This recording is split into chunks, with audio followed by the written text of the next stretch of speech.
I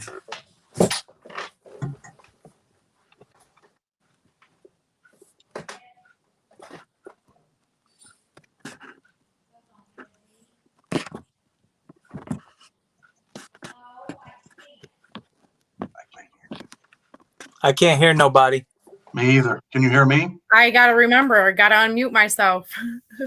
Okay. Hey, everybody. How's everyone doing? I'm Gina Kenny, the president of EPIC, Ensuring Parole for Incarcerated Citizens. Tonight, we are bringing you a presentation with two young men who have faced decades in prison, both on drug charges. One young man is still to this day writing petitions, fighting for all those he had left behind. Chad Marks, he's been out for how long? About 8 months and 10 days now. Okay, 8 months, so less than a year, and he's already has a book out there called Beyond, Blood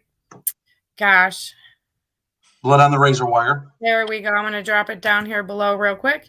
And then he is also in the process of putting together a YouTube to bring awareness to our youth, parents, as well as the loved ones of those incarcerated, and how we can better help our people who are seriously locked behind these walls because of politics. But we're not going to get into the politics tonight and the rules and the regulations and all that. Tonight, I would like to bring to you their stories before, during, and even after incarceration, and what both of these men have planned for their near futures. Jimmy Romans was recently granted clemency from former President Trump with the help of Chad and his petition and numerous organizations that stood behind him and fought for his clemency. He is here tonight to tell you about that.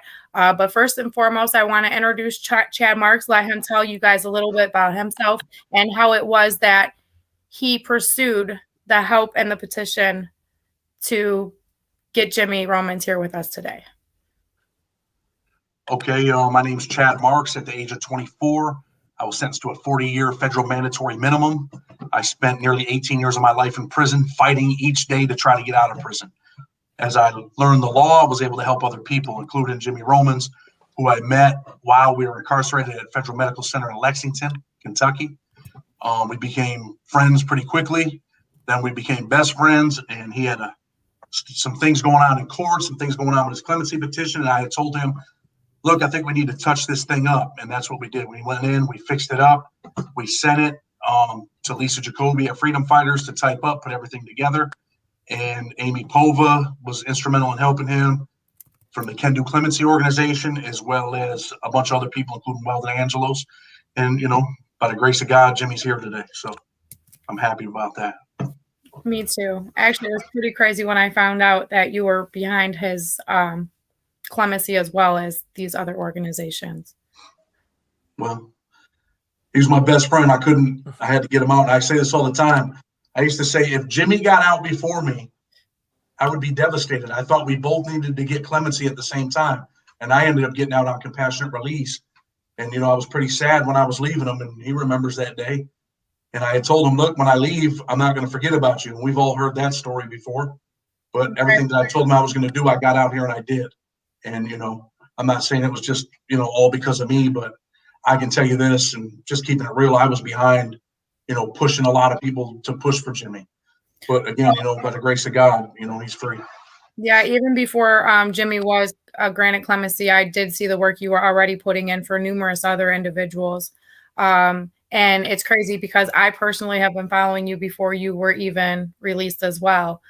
So it's great seeing those coming stories. But yeah, it's sad for me at the same time because I just can't wait. You know, I hope and pray that one day that's my husband and I know that his day's coming as well, but it's just a matter of when.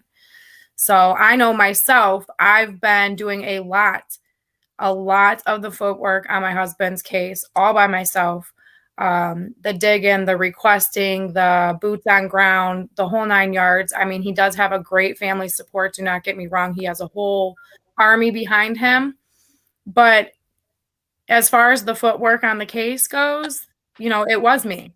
And I can't tell you how hard it was just for me, but I feel like if a lot of family members had that guidance and that assistance and even knew where to start and even had that little push to keep them going, a lot more incarcerated people would have family to do the work that we're doing, right?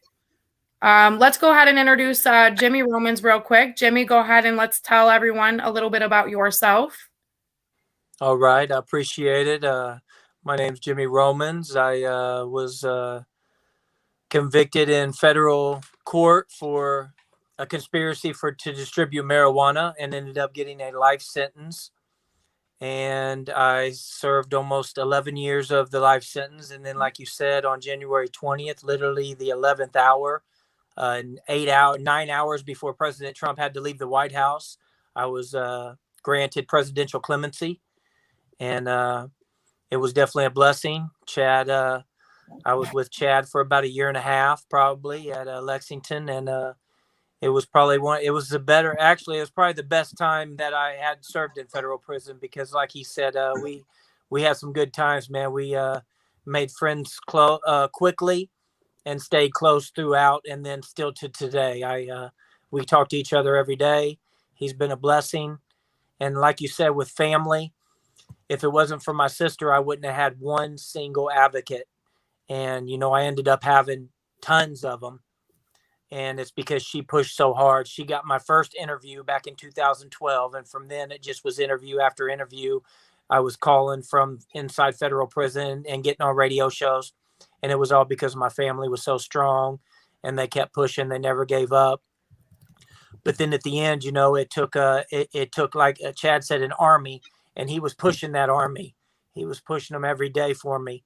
And he said something about, Amy, it can do. And there's so many to the list. I got a little list. I'm going to talk about them later. But yeah, he's definitely a blessing. He's my bro. I love him.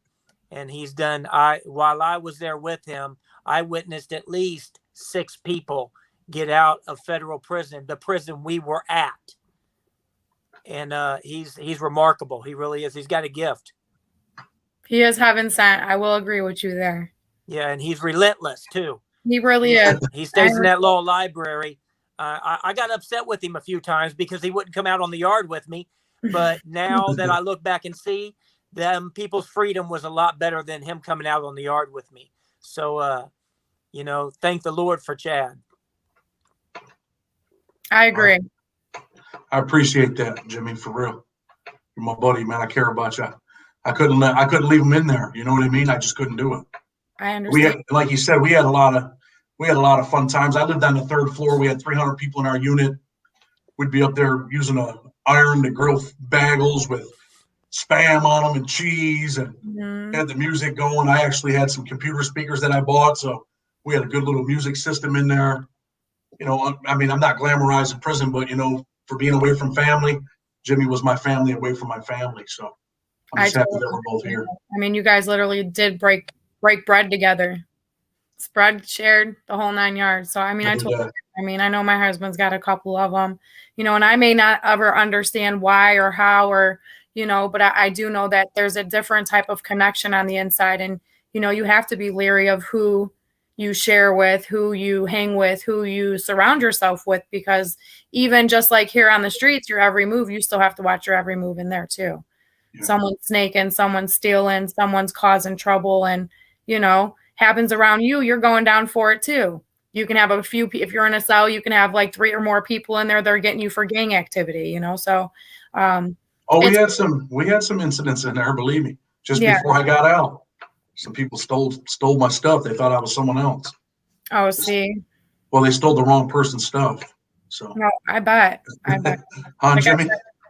Yeah. It definitely could have ended up different than it did, but praise the Lord that everything went down okay. Yeah, we're here today. Thank God. Yeah. Yeah, like don't underestimate what really does happen inside these prisons. Like I mean, I've heard horror stories, not even just from my husband. I speak to a lot of incarcerated people here in Ohio, and even outside those, that do contact us. And I mean, I've seen footage. I've seen it, and it's very unfortunate. And I've always told people, I'm not a prisoner or prison abolitionist. Like, I don't believe prison should be tore down. I genuinely believe that prison's necessary for some people. I mean, let's be real. but the treatment and the conditions and the dehumanizing them, and it's disheartening. Like, these are human beings that we're treating less than nothing, and people say they're being treated like animals, or they're being treated like better than animals. Like, I don't even feel like that's even a comparison, because I'm not even an animal person, and I believe they breathe oxygen. They deserve to be treated with care too, right? But that's not happening inside of our prisons, and the officials obviously don't make it any easier to try and just do your time and get the hell out of there, right? Definitely not. So I give you both kudos, because honestly, I couldn't imagine. I've never been there, done that. So, I mean, I can't relate to it on your guys' levels, but, doing the work that I do, I'm well aware. Yeah, both of us starting out at, maximum security penitentiaries, I wouldn't wish, a lot of the stuff we've seen on anybody. And just to talk about Chad's book a little bit, let me just tell you, it's true life, every word in there. So, and I know, because some of the stories in there, the names were changed, but I've seen the exact things happen at a different prison, just probably an hour and a half away. He was at Big Sandy in Kentucky, and I was at Macquarie. So they're not far apart, and the same things happen there. So that book, it's true life, and it's powerful. So I suggest and push everybody get it, because it's definitely a good read. The prison that Jimmy started at, they just stabbed someone to death 2 days ago over there. Oh, wow. Group of white guys stabbed another white guy, and he's now dead. So yeah, I was actually don't like out there. They try to cover those stories up so that the public's not aware of it, but we have some serious problems inside of our prisons. Well, a lot of times in federal prison they were covering it up, but you might remember when you're Irish, right? So you might remember when Whitey Bulger was killed in prison, right? Mm-hmm. When that happened, that was a big name, and people are like, "What? People are getting killed in federal prison?" And I think it came out in the USA Today because of who it was and everything. So a lot of people don't realize that stuff's going on, but it is. And Whitey Bulger, I used to talk to him. I spent a year in solitary confinement, and I used to go to rec at the same time as him. He'd be in his own cage, and I'd be in my own cage. It wasn't like I was hanging out with him on the yard, but I would talk to that guy every day. And then I found out, damn, they killed the dude. So it's crazy. I've known plenty of people that got killed in prison. Yeah, we have a comment here that says hubby is at Macquarie. No word since Saturday. They were on lockdown, but they did. One side came out today because I had a call from one of my clients over there. So he said that his side got to come out. So hopefully that person will be able to talk to their family member. But that's what happened. A group of white guys stabbed another white guy and killed him. So. Yeah, when I was there when they had their first murder, I happened to be there ever since the place had opened. It was like in 2012, I believe. It was right before their 10th anniversary. I guess they hadn't had a murder. They had people, pretty bad, but never had no murder. That was their first murder, and then after that, they had like 3 or 4 in the first month after that. So it was rough, and we were on lockdown. The only reason that I knew what happened was my grandfather had actually passed away while we were on lockdown. So the chaplain came and gave me a phone call, and my mother on the phone told me, do you know what happened? I said, no, I don't know what happened.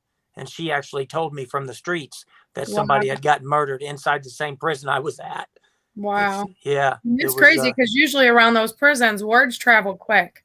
Yeah, they locked everybody down, and I guess I had that call the first couple of days, so the word hadn't spread quite to us yet. But then, like I said, after that next month was very bloody. It was not fun. And shortly after that is when I went on my longest lockdown for like 72 days straight. Every 3 days, going to the shower, handcuffed and everything, getting your food through the bean hole. Chad, you know how it is. 100%. I spent a year in solitary confinement.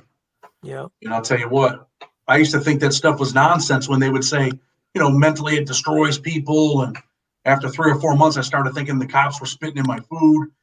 For some reason, I was thinking they were going to put a dog in my cell to attack me. So that PTSD stuff, that stuff's real. It's real. It is. Really, I used to think it was a joke. I'm like, come on, PTSD from being in solitary confinement. But after 3 or 4 months that I was in there, it started to affect me. It did. I'm very, I rely on my faith a lot, but, in my studies, God made us to be interacting with other humans. That's what, that's what we do. So Right. when you're put in a position where you can't, it affects you. It really does. It affects you. I agree. Yes. Like I said, my husband's been incarcerated since he was 17 in 2001. And he was a juvenile who actually got dumped into a max security prison. Back then, we didn't house our juveniles away from the men. They were thrown in to fight for themselves, defend for themselves, and make it however they could, After 20 years of incarceration, my husband's extremely well respected. He was really well respected even out in society prior to him going in, he just knew a lot of people. But for many men and women, they're not capable of pushing through and getting through. And it's super sad. PTSD, once my husband comes home, that's something I have to think about, I have to watch what I say to him. I have to watch my habits around the house because he's used to routines, making sure my door's locked, just stuff like that I normally in my freedom life would not even think twice about, but to him, it would probably irk him to where that PTSD would trigger, or he could become a little bipolar. He's never been evaluated because he's never had any type of mental health issues, but God only knows what's going to happen when he comes home. It affects you. I can tell you that firsthand. When I came home, there was things that crossing the street was hard for me. I sleep with a knife every night. Sometimes I wake up, use the bathroom, and the knife's in my hand. Right. And I hate to say that publicly, but I've said it before, but I actually sleep with a knife. And the other day, the door was unlocked at my house, and I didn't realize it. And I woke up in the morning and said, wow, this door was unlocked? Are you kidding me? Right. And, I got to be, because we've been locked in cells for so many years. Like, that's your security. I'm sure Jimmy probably feels the same way. My security was there. He'll tell you, even when we were in a low security prison, we were in a one-man cell. I had a box that I bought that would go right up against my bed, and I filled it with legal books. That way, if you tried to open my door because there was no lock, you couldn't get it open. He would have chairs there. And one time I tried to go in his room. Do you remember that first thing in the morning? And he jumped up. What's up? Yeah, we had to basically set our little makeshift alarms up because we were used to being locked in a cell. And when you're locked in, you can relax a little bit. But at that low security, the doors didn't lock. Right. So we had to set up our own little contraption because we were used to just, at the penitentiaries, when that door locks, you're safe. You can relax. Right. You can let your feet down. You can take your boots off.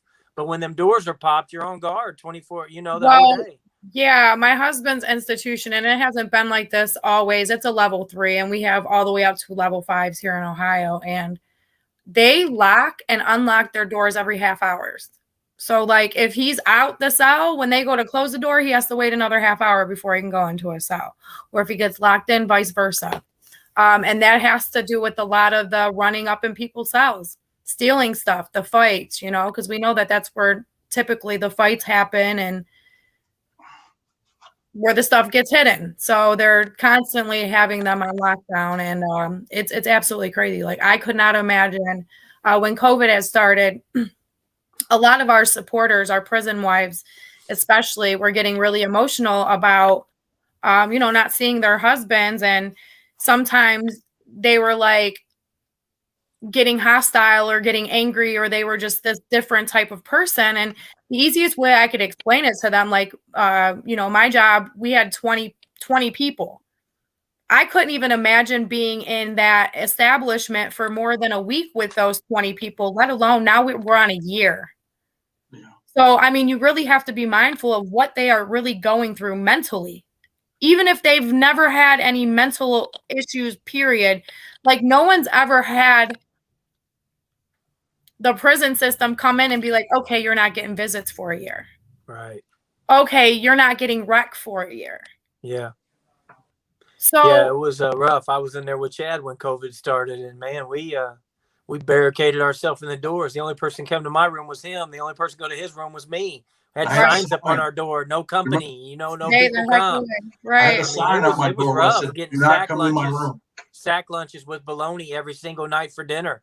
I mean, it was rough. I mean, we Jimmy, survived, because what else we gonna do? We ain't got no Right. choice. I But, wouldn't come down. I yeah, wouldn't the come COVID. down in the first 2-3 weeks. He'll tell I wouldn't even come get the bags. Remember, I said, I'm eating whatever's in my locker. I'm not coming down there. Yeah, and then they cut off commissary too. So once our lockers were getting low, I mean, it was COVID hurt. I'm sure all the prisons, state, federal, everywhere. It wasn't pretty. You see that question on there? It still isn't. No. Someone sent a question. Says, how did y'all decompress from prison? Are you currently receiving supportive mental health services? I'll answer it first. You want me to answer it first? Go ahead. It's not really about decompressing, right? I just had to get into the swing of things. But my parole officer kept suggesting that I go to a counselor, mental health, and I'm like, man, I ain't doing that stuff. But I ended up doing it just once a month. I don't think it hurts to be able to talk to someone and a mental health professional. Not that I'm crazy or I'm nuts or anything like that, but he kept suggesting it, and I ended up doing it. You know what I mean? Because it's all right to do it, and it's good for parole, and good to demonstrate to my judge, who went out on a limb to release me when I had 40 years, and he cut it down to 20, and he wanted to see me succeed, and I told him that I wouldn't let him down. So. For sure. Yeah. When I got out, I had a lot of family support. They actually, came in from out of state, several different states, and came pick me up in like a 15-passenger van. I got real good family support. So my transition really hasn't been too rough. I mean, I've been pretty good. So, the hardest thing I can say probably is dealing with all the new technology, these phones, social media. So other trying than to get them in through the live to make sure we make it on time. Yeah. I'm still trying to get all that. But other than that, just trying to get on my feet, just trying to push forward. Because when you go in there, you know what I'm saying, you come out with from scratch, you know what I mean? You just, you got to one step in front of the other and keep it moving. You know what I mean? Failure's no option. No option. No. I agree. Okay. Just a quick question, just for those that are listening that have loved ones that are incarcerated. What do you guys feel is like a first step for them to start getting involved with fighting for their loved ones, regardless if they're wrongfully incarcerated, over sentenced, whatever? What do you feel would be the easiest way for them to show up and support their loved ones? Well, I'll tell you this. I always take this kid as an example. Weldon Angelos. He had 55 years in federal prison for selling weed with a gun, right? His sister was his advocate too, like Jimmy's sister, Elizabeth Bishop. Right. But this girl worked so hard. Like, she wrote senators, she wrote congressmen. She demanded meetings with her congressman one-on-one, brought his file, said, look, this is wrong.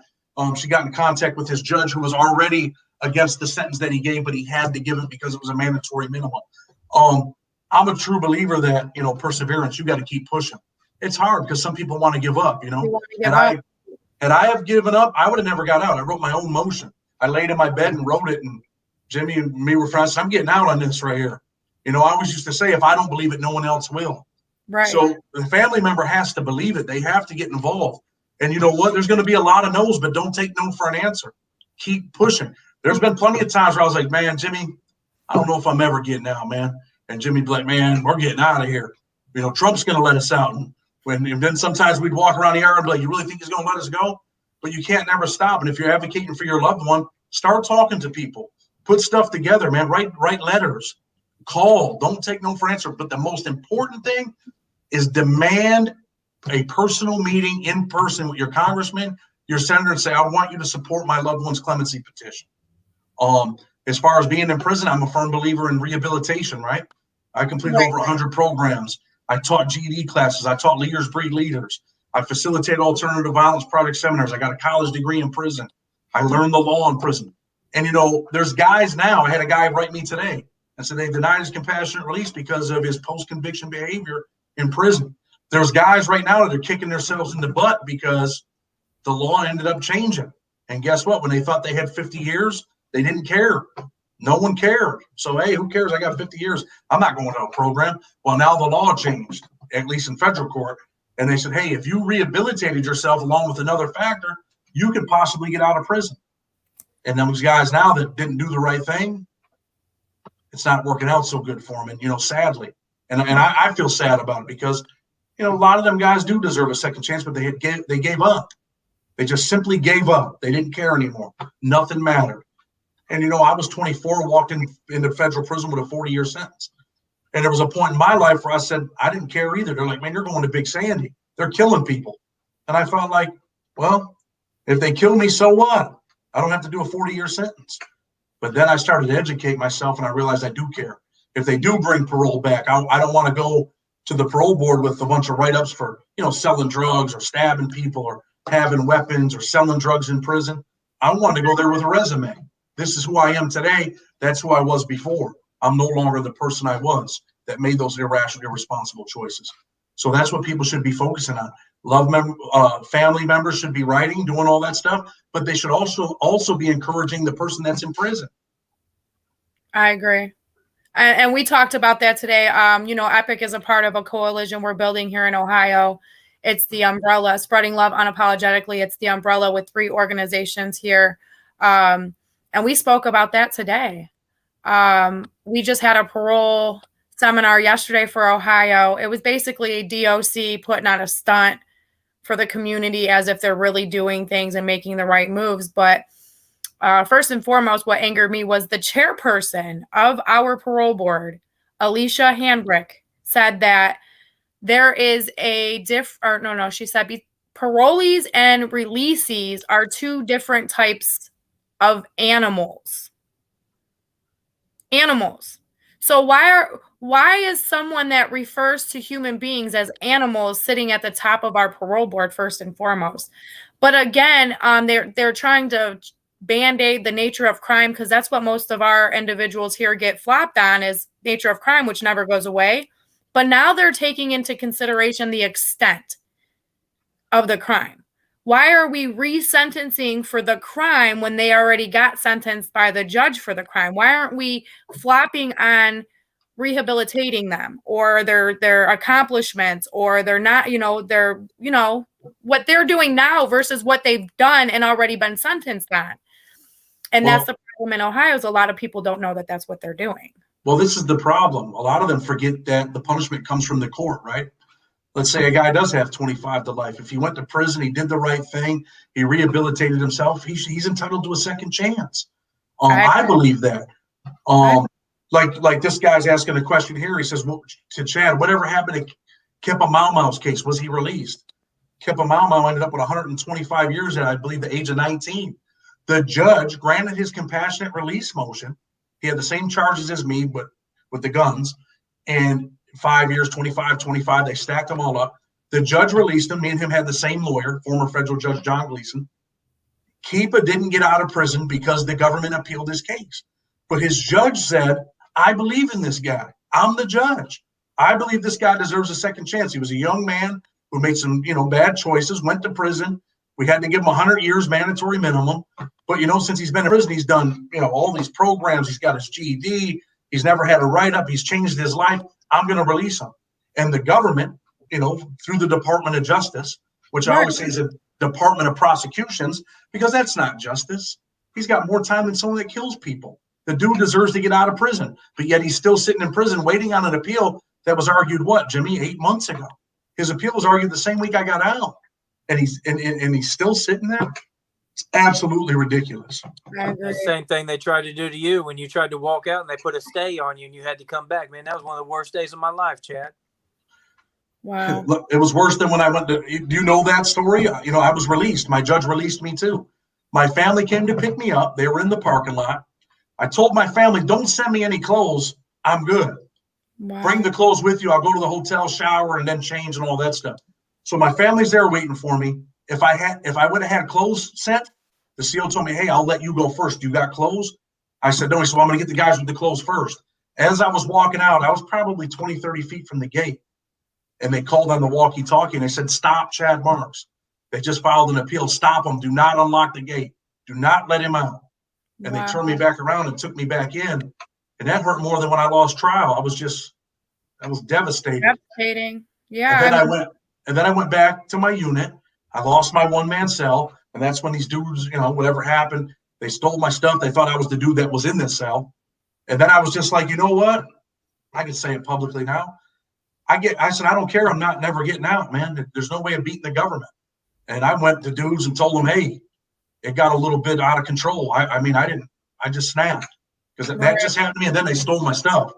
And the crazy part is when I went and said, hey, I'm calling my lawyer. When I come out, I don't care what gang you're in. I don't care what car you're in.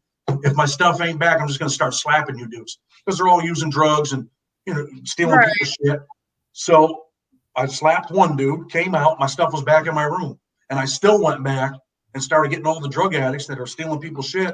And I started slapping them because I said, I'm not getting out anyway, which, maybe I shouldn't say that publicly, but yeah, I went and slapped a couple people and, my stuff was returned and hopefully they quit stealing for a couple days. So. Yeah, but just even still to be put in that type of emotional stage, you're getting ready to put your foot out that fence and they just stop you and take you back. Like it reminds me, like I got the feeling of a lot of the older guys and the people that I talk to here in Ohio, the incarcerated people that go up for parole and they really think that they're going to get it because they're model prisoners. There's no tickets. They don't have nothing, they don't have anything. And of course they're smacked in the face with nature of crime. And then we give 3, 5, and 10 years here in Ohio state prisons for parole. Yeah. And like first time hearings, you don't have a chance. It's automatic 10 years. Come back in 10 years and we'll reevaluate you. So here in Ohio alone, it's basically resentencing them for their crime. And how they can get away with doing it is beyond me. But that's what, Epic's been doing for the last couple of years with exposing it to the communities, because obviously the only way we're going to change the parole board is passing a law, so getting into the lawmakers' faces and being like, hey, look, this is unfair. We're at 130% over capacity.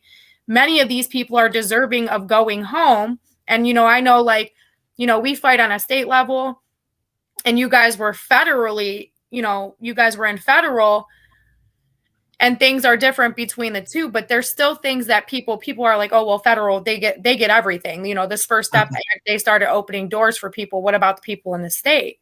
Well, we just need to start making sure that we're voting the right people in these seats so that we can get to our governor and be like, hey, look, this don't make sense. Let's make it make sense. Let's fix it. Let's make it right. Right. So that's why I was like wanting to speak briefly about how we can get other, loved ones involved. Other people that don't feel that they're affected by incarceration. But I mean, if we are working, we are all affected by incarceration because we're condoning the behavior with keeping these prisons full. And taxpayer dollars are being wasted to over incarcerate people. And we can't even put them into our schools. Our children are left to look to the streets for attention and love because parents are stuck working 60 hours a week to try to provide for their families. Like the times have changed.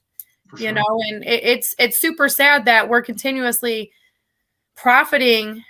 These prisons are continuously profiting billions and billions of dollars, and our children are just left to fail or to become a product of the system one way or another. And it's sad. I like what you're doing with you're attempting to, speak to juveniles' parents. If there's problems, we can talk about your YouTube a little bit too, what your goal is with that.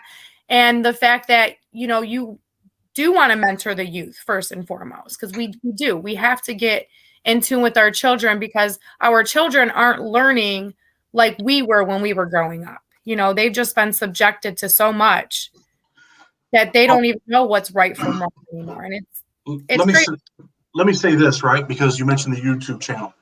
The YouTube channel is called Blood on the Razor Wire, right? That's my book. That's my brand. And I'm going to tell people why. The mission is to save kids from life imprisonment and premature death.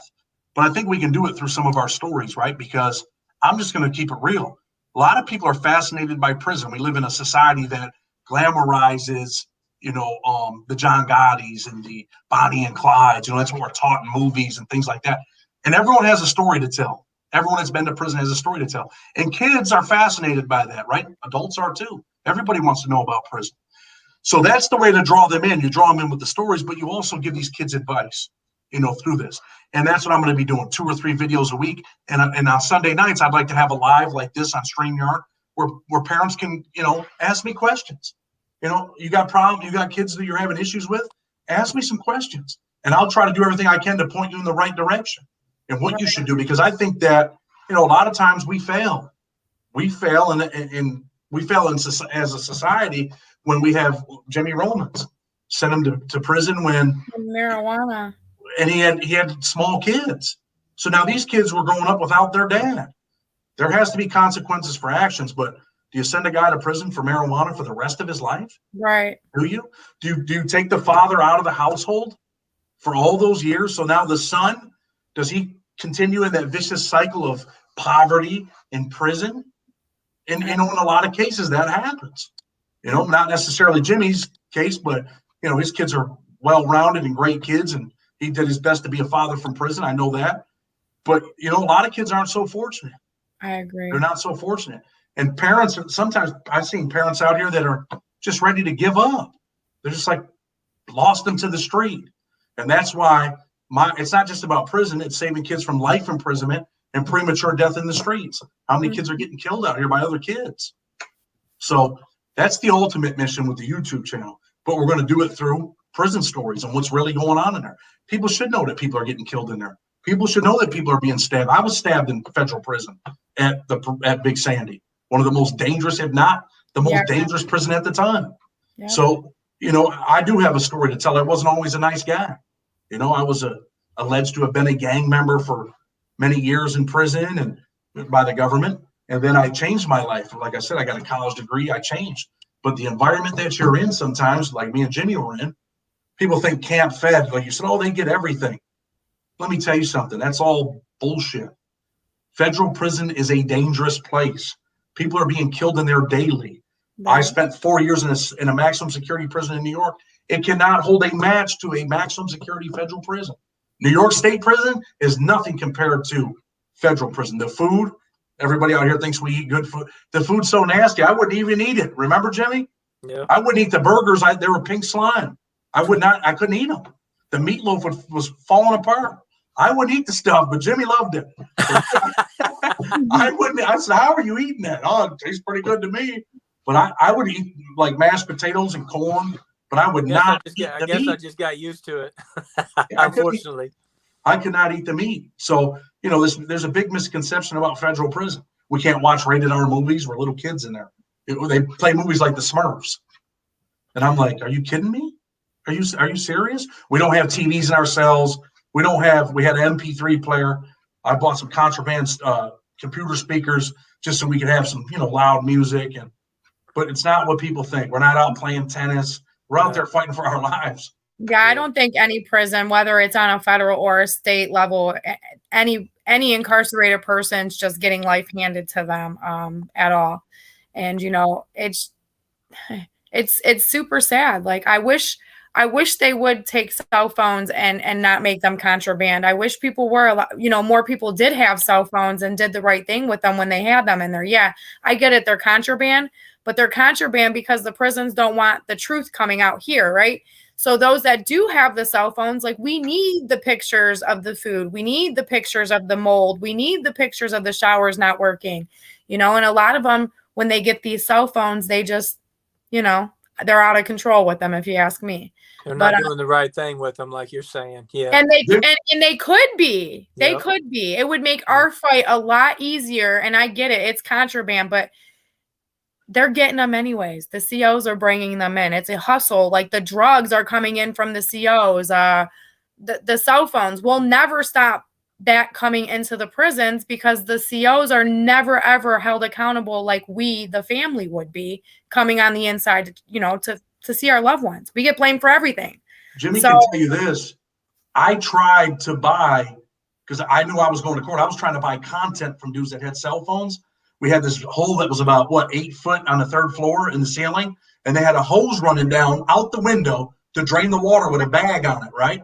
And there were some people came from Washington, D.C. Do you remember the lady? she was staring at it, and I said, "Hey, for 25 cents, you can get a sip of that." And she was like, "I said, yeah, it's been like that for years. If you want a sip, go ahead, grab the hose for a quarter." But yeah, it was horrible. This building was built in 1929. And it's I mean, it's falling apart. It's horrible. There's mold everywhere. But asbestos. Yeah, it's asbestos. It's you got to tour. I'm not sure if you guys are familiar with it. You can Google it after this if you're not. But Ohio Reformatory. It's the old Mansfield prison. They say it's haunted. You know, Shawshank. Yeah. That's where that was recorded at. Oh, and okay. We Good got the movie. And the conditions of that prison were just like, wow. You know, it was. You got a question up there? Yeah, it's been up there. I was getting ready to ask you. I didn't want to cut you off. I'd like to hear an opinion of either of you. But do you ever think, like, what's the point of parole when it seems to be denied the first time anyway? And the second and the third and the fourth. That's what happens in Ohio. Not everywhere, though. I wrote an article. No, not everywhere. I wrote an article for Criminal Legal News and Prisoners Legal News about a year ago. And a lot of people, you know, like, and I think I did mention Ohio because you guys never get parole. But some other states, people are getting parole right away. You might have a 10-year sentence. Yeah, get out in 2 years. I mean, Ohio's a Republican state, but people are starting to realize that this stuff's wrong. So, you know, like you talk about, for the people, by the people. Mm-hmm. But there is a reason for parole, and I'm a firm believer that, you know, if you have the right people on the parole board that look at a person for who they are now and not just their past mistakes, then, you know, it could work out. And they're doing that in some states. Some places are, you know, they're like, yeah, because it benefits society. It benefits the taxpayer. You know, people that are rehabilitated can walk out. Now they become taxpayers. You're not wasting money to over-incarcerate them. So I do believe that parole is a good idea, that just some states like Ohio, they need to start, you know, using it. It's there. Why do they have it? Well, our governor is a former prosecutor. He's real big into criminal, you know, they're predators, they're this, they're evil, they're the worst of the worst, they're monsters. But we're gonna change the scenario of it all. And I feel like you know, building the coalition we've been doing in Ohio, because that's what it's gonna take. It's gonna take a village. I feel like we're gonna have some power to the people here soon. And then our parole board is actually operated by majority of ODRC members. So they were past wardens, COs, etc. So, I mean, already when people are walking in, the odds are already against them. We have 2 victim advocates, no prisoner advocate. We don't even have a formerly incarcerated person on our board, and we're supposed to. So it's all about exposing the parole board first and foremost, and getting our people out here who feel they're not affected aware of this, because we're condoning this behavior, and it's absolutely sickening, and we're 130% over capacity. Let's take these billions out the prisons and put them into our schools. We don't have sports. We don't have Boys and Girls Club no more. There's no such thing as chess club, no such thing as anything anymore. We might have football at every other school, but we don't. It's not like it was when I was growing up. So when you don't give our youth the opportunity to grow up as children and they resort to the streets, what do you expect, huh? What are we gonna do? So, yeah. and a big thing is, and I spoke on this today, is churches.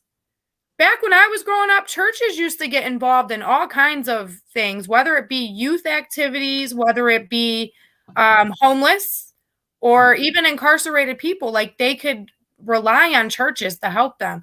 You try to reach out to a church for some type of help or a donation or anything like that, they're not for the people. So what are you guys doing for our communities? Why do we have churches on every corner that aren't doing anything but trying to benefit themselves and their church, right? Mm-hmm. They need to start getting more involved. You are the people of the community. You should be helping our people. No doubt.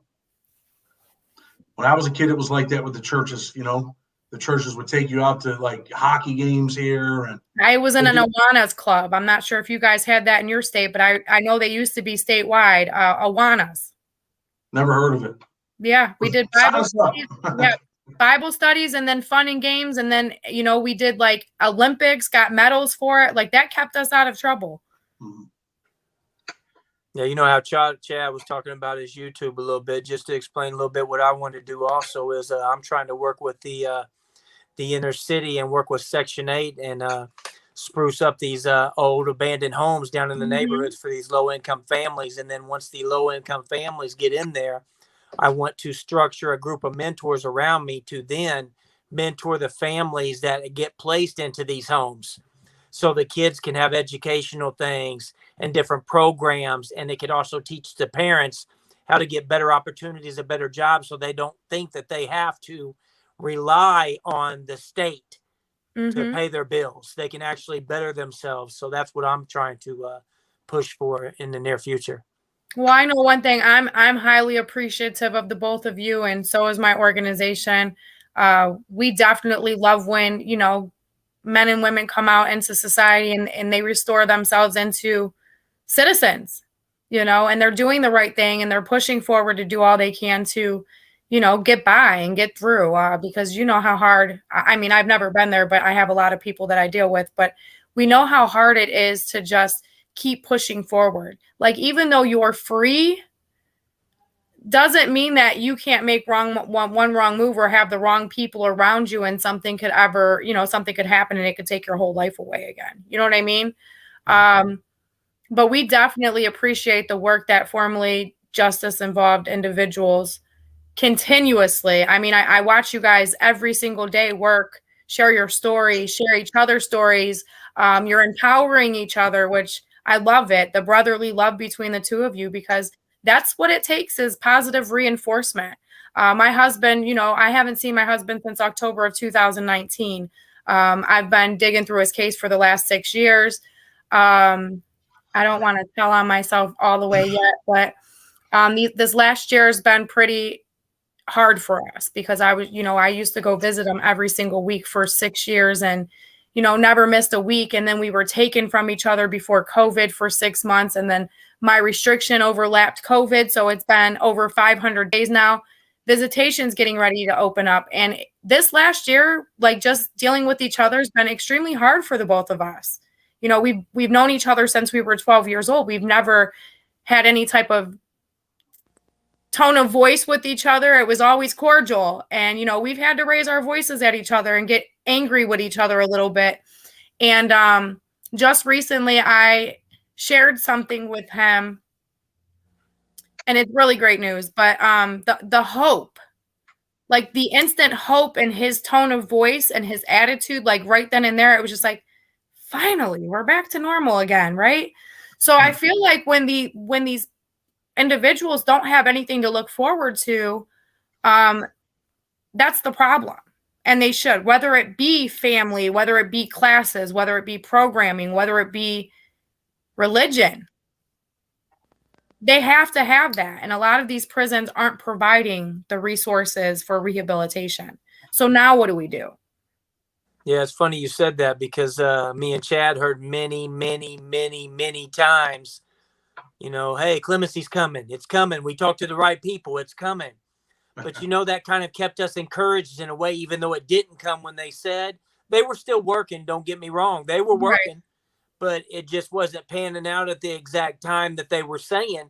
But just that encouragement will keep you going. For sure. It will give you, you know, a new look, a better day. Even if it doesn't come for that day or two, it lifts you up. And that's what Chad did. He knew when he left and I was still in there, I mean, he would write back and encourage me, because he knew how it felt. And definitely need that. All right. Jimmy, I know you have children, right? Yep. Or 8 children. How many do you have? Yep. I have 3. You have 3 children. I have actually grandchildren. I'm actually a grandpa. Oh, wow. So the first time I got to see my grandchildren outside of a visiting room. Oh, goodness. So it was definitely a blessing. One's getting ready to be 5 and the other one's almost 3. Wow. So, yeah, It was definitely a blessing. It was, like I said, my family came down. My daughter lives in Virginia. My sister lives in Chicago, and a couple friends came up from Alabama. And It was definitely emotional. It's definitely but like I told Chad, and Chad knows this, that next day I woke up and it was bittersweet because there's a lot of men in there that's deserving that I had to leave behind. And especially my co-defendant that went to trial with me, Kevin Harden. He was actually Chad knows him. He was actually at the same prison that we were in Lexington. And he's still in there and his out date's 2037. And we got That's the same exact charge. First chance at parole. Excuse me?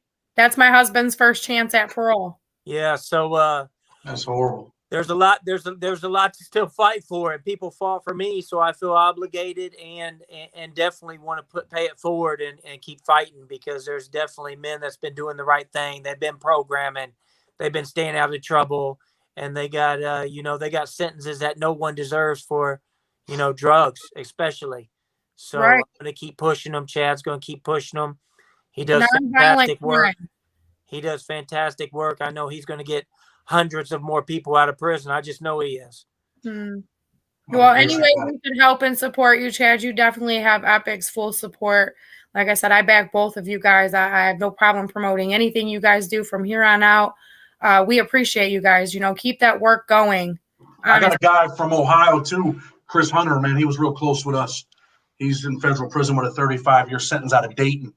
He's in federal prison. I'm pushing for him. He's my really, really close friend too, like Jimmy. So for sure. Well, we'll have to I'm also pushing for another marijuana prisoner, Lance Glore, and Luke Sarkozy. Luke Scarmusa. Yeah, for sure. And there's many more.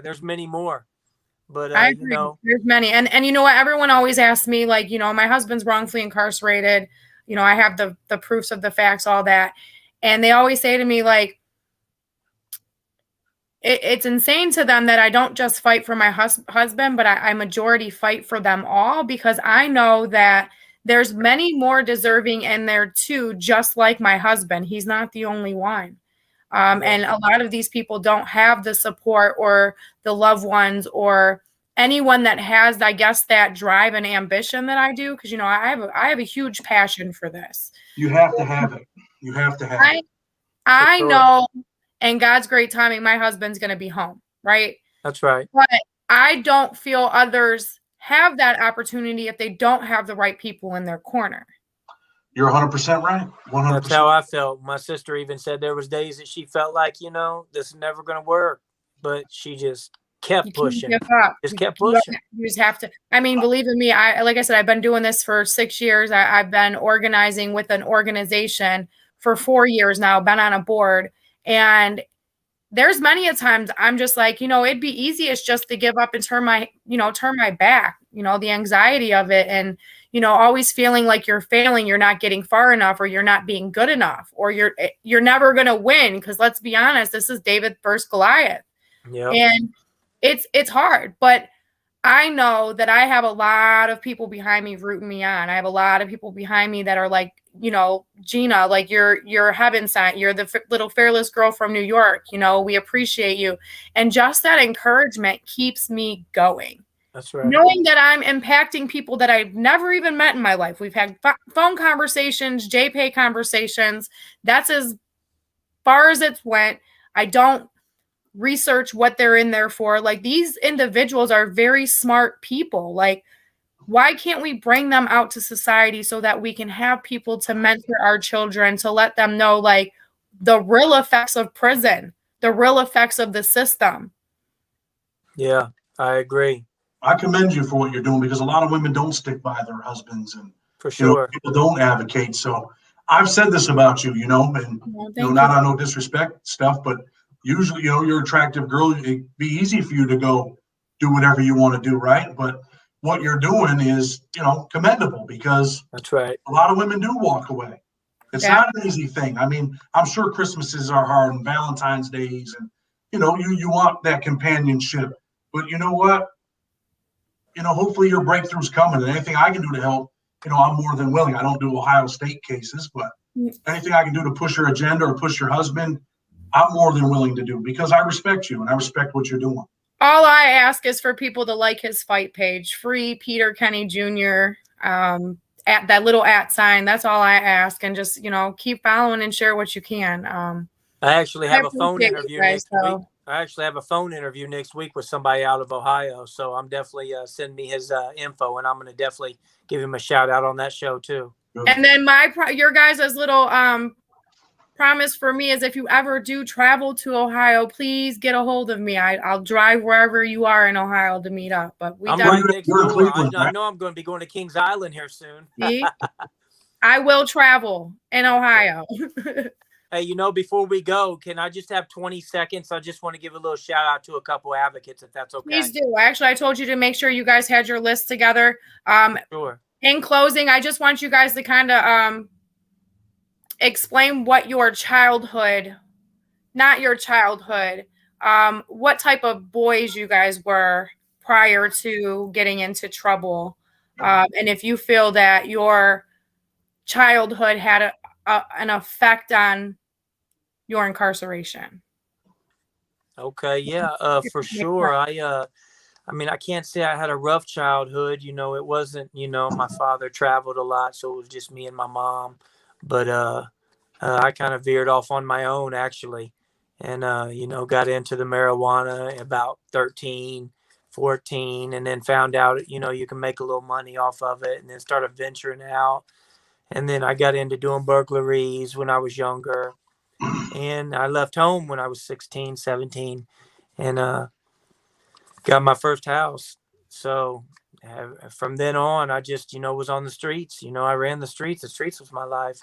So it definitely started at a young age, and I didn't look back. And it led me to, bigger and worse things, I mean, not worse things, but bigger things and deeper into the lifestyle and wanting to do what I seen on TV, wanting to have all the stuff. So I know how them kids feel. I grew up in the inner city. I back when busing started. So I got sent down to the very rough, grade school. And I was around, all kinds of hoodlums, and I ended up being a hoodlum myself. But yeah, it definitely started at a young age, but it was my choice. So I can't blame anybody, because some people have it a lot more rough than I could have, but I kind of made that bed for myself. But it led me to a federal prison, with a life sentence. So I'm here to say it's not worth it. All the money in the world I would have changed, because one day away from your family is too much. One day. So it definitely was hell that I had to go through, and my family, because they're the worst victims that I had on my case. Because when I got a life sentence, they got a life sentence that day also. And that's what people fail to realize is, to some cases there may be victims, but to every case there are victims of those inside. Yeah, for sure. The families are they're victimized too. I mean, we're the ones that have to provide the support. The money for the most part is coming through us, unless the men on the inside or the women want to do bad things to provide for themselves, because that's another thing for incarcerated people, I'm sure is to swallow, is the fact that you even have to ask your family for anything. And for the majority, you put yourself there, you know what I mean? So yep. I told many men, they blamed everybody else. I said, man, you got to look in the mirror at some point. Because everybody's talking about, oh, well, this guy told on me. Well, I had to come to the conclusion that this guy couldn't have told on me if I didn't give him the drugs. So Amen. it all fell back on me, and I know that. And I've it's a tough pill to swallow, but it's true life. It's But just real quick, I definitely want to thank the Lord. I want to thank my sister and my family. Human Solutions, Marijuana Lifer Project, Adela Falk, Amy Pova from Can Do Foundation. She's been definitely a blessing. She's awesome. The Seattle Hemp Fest with Sharon Woodson and Vivian McPeak. They wrote thousands and thousands of letters to both presidents, Obama and Trump.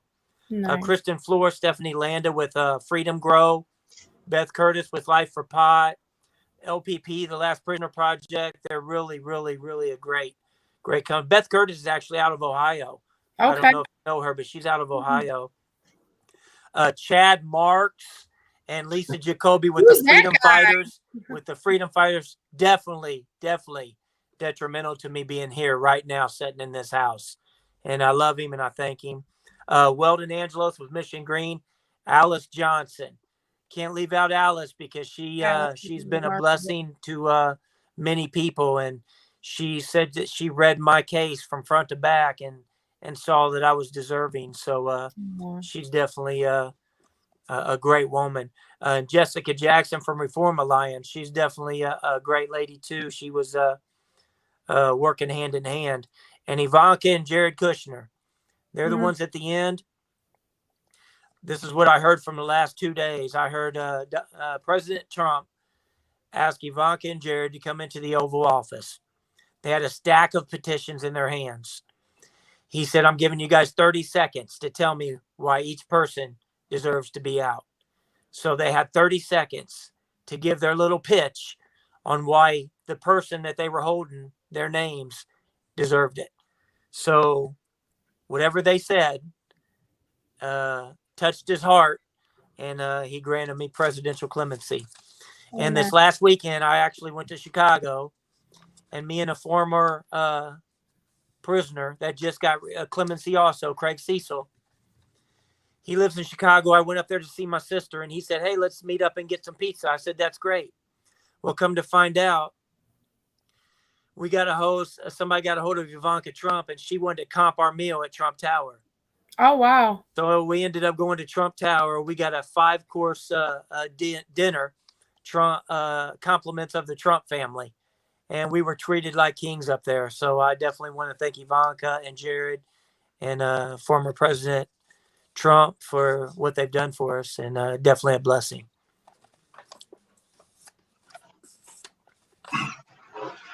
Chad, do you have any shout outs or any last remarks or anything you want to chat about real quick? I don't want to take up too much of your guys' time. I know it's very valuable.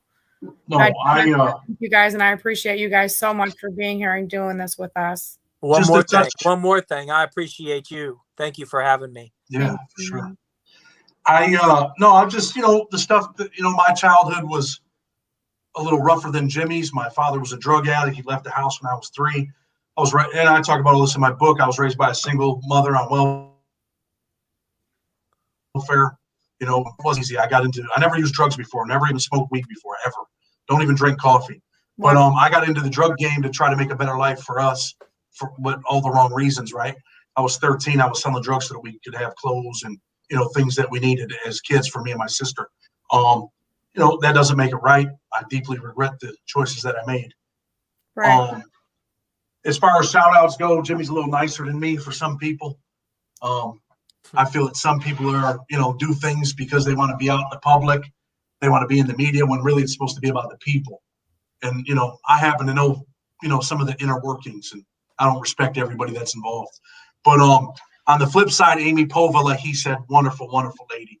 Lisa Jacoby, my business partner at Freedom Fighters. Without her, I probably wouldn't be here right now. And honestly, without me getting out, I think it would have been an uphill battle for Jimmy Romans. Yeah.